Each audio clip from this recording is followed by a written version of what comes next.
To call the quest for the key to time a story arc is a bit generous, because it's certainly an interesting premise with high stakes, but for the most part it seems like an afterthought for most of season 16.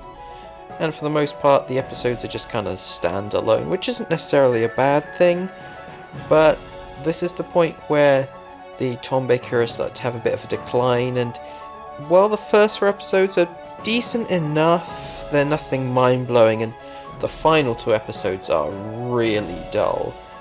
It's an amazing achievement for Robert Holmes to make the 4th Doctor fighting a giant kaiju boring.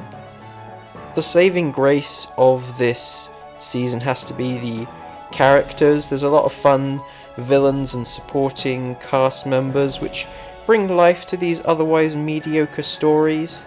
If I were to highlight my favourite story of the season, it would probably have to go to The Stones of Blood, because it's mainly a perfect representation of Tom's era in a nutshell, the slow shift in genre and quality. The most interesting aspect of Season 16 is the introduction of Romana.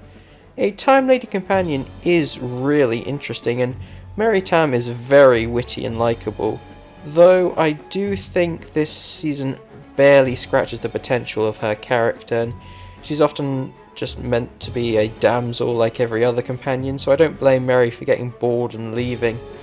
It also doesn't help that I don't think she has much chemistry with Tom Baker, and I'm not overly keen on the aggressively jealous side of the 4th Doctor.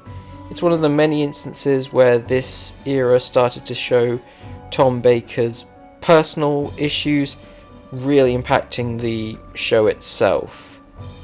Overall, not terrible by any means, but not the most exciting season, and of all the ones of Tom's run, it's the one I least enjoy going back to.